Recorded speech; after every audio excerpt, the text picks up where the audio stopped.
விஜய் கைது செய்யப்படுவாரா சார்?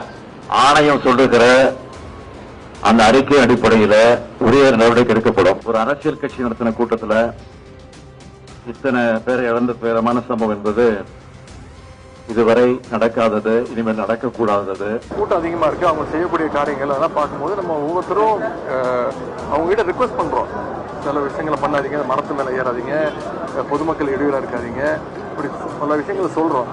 இதற்கு மேல கட்டுப்படுத்துவது அந்த பர்டிகுலர் அந்த இயக்கத்துடைய தலைவருடைய, இரண்டாம் கட்ட தலைவர்களுடைய அவங்களுடைய பொறுப்பு.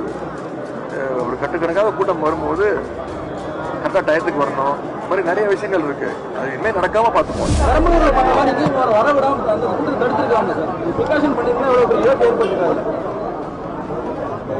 நான் திருப்பி சொல்றேங்க, இது எல்லா தலைவர்களுக்கும் எல்லா இயக்க தலைவருக்கும் இருக்கக்கூடிய உரிமை. மக்களை சந்திக்கிறது, அவங்களுடைய கழகத்தில் அவங்களுடைய இயக்கத்தை சேர்ந்தவங்க சந்திச்சு பேசுறது அவங்களுடைய உரிமை. அது ஜனநாயக கடமை. அதை யாராலும் தடுக்க முடியாது.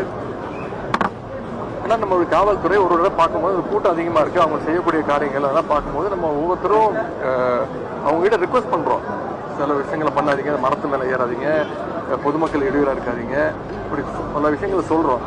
இதற்கு மேல கட்டுப்படுத்துவது அந்த பர்டிகுலர் அந்த இயக்கத்துடைய தலைவருடைய, இரண்டாம் கட்ட தலைவர்களுடைய அவங்களுடைய பொறுப்பு.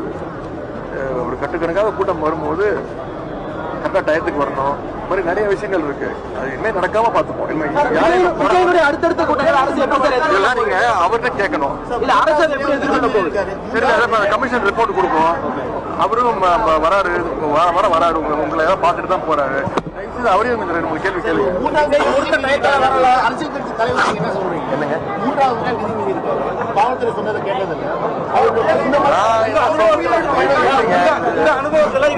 எனக்கு ஒன்றும் பெரிய அனுபவம்லாம் கிடையாதுங்க. நானும் சட்டப்படி இல்லைங்க, அதுதான் அந்த ஓய்வு பெற்ற நீதியரசர் தலைமையில கமிட்டி அமைக்கப்பட்டிருக்கு.